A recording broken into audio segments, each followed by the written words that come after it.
Assalamualaikum warahmatullahi wabarakatuh. Saya Eka Rahmania Luhri, mahasiswi dari Institut Agama Islam Tarbiyatul Thalabah Kranji, program studi PGMI semester 4. Di sini saya akan mempresentasikan makalah saya yang berjudul Komputer sebagai Media Pembelajaran Tingkat MI. Makalah ini dibuat untuk memenuhi salah satu tugas UAS yang diampu oleh dosen kita, yaitu Pak Mubarok Ahmadi MIKOM. Langsung saja kita ke poinnya.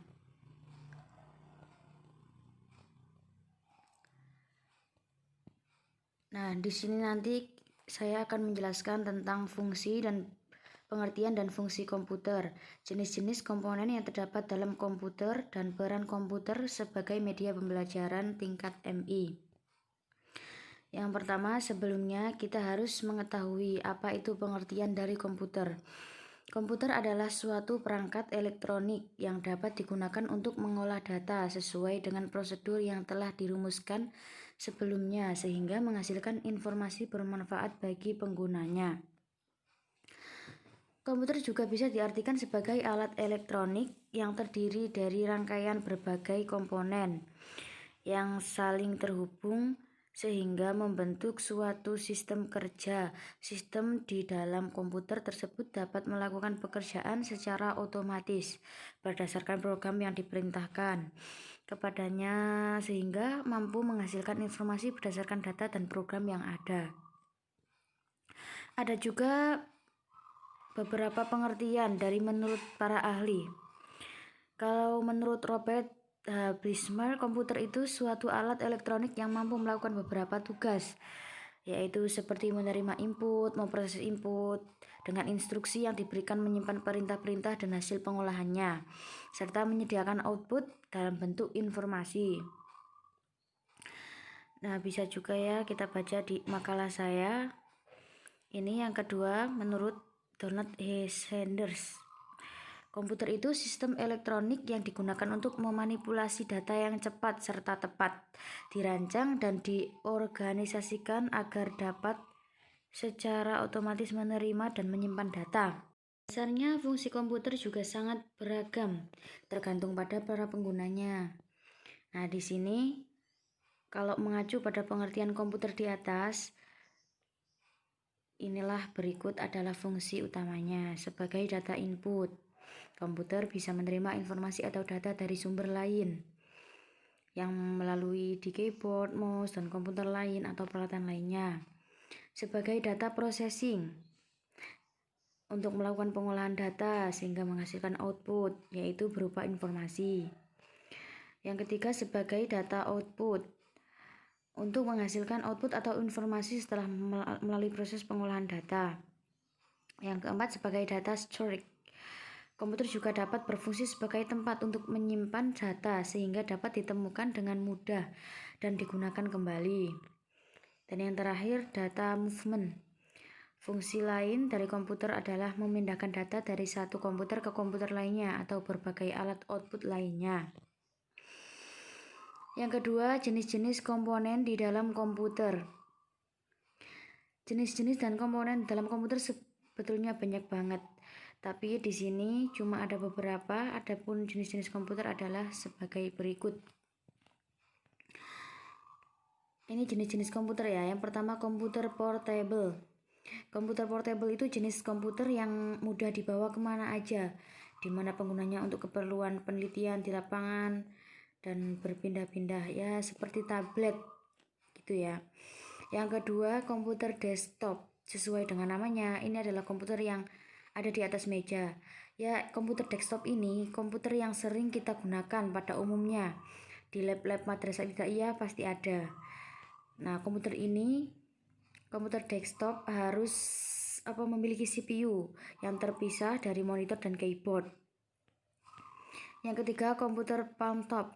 Komputer ini adalah komputer bentuknya kecil dan bisa digenggam. Komputer jenis ini sudah sangat jarang digunakan sejak ditemukannya smartphone. Berarti komputer palm top ini komputer zaman dahulu ya. Yang keempat, komputer tower. Komputer ini adalah komputer yang bentuknya lebih besar dari komputer desktop. yaitu CPU-nya, itu dinamakan komputer tower.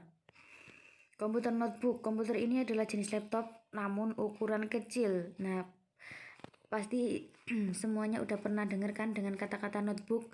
Notebook itu seperti laptop tapi ukuran lebih kecil. Nah, kalau yang nomor 6 ini komputer laptop.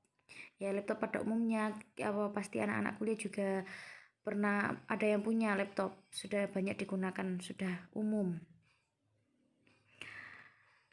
Di sini juga ada beberapa komponen yang memiliki fungsi untuk menampilkan informasi. Nah, di dalam komputer juga bisa dibedakan menjadi dua jenis komponen, yaitu hardware dan software. Hardware perangkat keras komputer, lebih dikenal dengan hardware, mempunyai 4 komponen, yaitu CPU, packing short, dan output device. Input device dan output device dikelompokkan dalam satu bagian yang disebut peripheral yang terletak di sisi luar casing komputer. Sedangkan perangkat lunak atau software adalah kumpulan beberapa perintah yang dieksekusi oleh mesin komputer dalam menjalankan pekerjaannya. Perangkat lunak atau software juga merupakan data elektronik yang disimpan sedemikian rupa oleh komputer. Data yang disimpan ini dapat berupa program atau instruksi yang akan dijalankan oleh perintah maupun catatan-catatan yang diperlukan oleh komputer guna untuk menjalankan perintah yang dijalankannya. Sekarang yang terakhir yaitu peranan komputer sebagai media pembelajaran MI. Di setiap pembelajaran umumnya digunakan media pembelajaran atau sarana teknologi pembelajaran. Namun dalam pandangan konstruktivisme, media digunakan sebagai sesuatu yang memberikan kemungkinan siswa secara aktif mengonstruksi pengetahuan. Komputer ini merupakan alat yang bisa dimanfaatkan sebagai media dalam pembelajaran karena berbagai macam kemampuan yang dimilikinya. Di antaranya seperti respon yang cepat secara virtual terhadap masukan yang diberikan siswa, user, mempunyai kapasitas untuk menyimpan dan memanipulasi informasi, serta dapat digunakan secara luas sebagai alat dalam kegiatan pembelajaran. Di samping itu juga komputer juga memiliki kemampuan yang lain, yaitu dapat mengendalikan dan mengatur berbagai macam media dan bahan pembelajaran seperti film, video, slide, dan informasi yang bisa dicetak. Jadi sudah dapat disimpulkan kan bahwa komputer itu juga sangat berpengaruh penting dan sangat dibutuhkan dalam suatu proses pembelajaran. Apalagi anak MI bisa sebagai media pembelajaran tersebut dengan komputer yang bisa menyediakan slide, video, dan media cetak, bisa menarik perhatian dan semangat para peserta didik untuk mengikuti kegiatan belajar. Ya, sekiranya itu saja yang bisa saya sampaikan.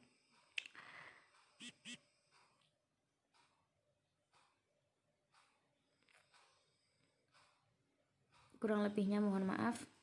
Terima kasih. Assalamualaikum warahmatullahi wabarakatuh.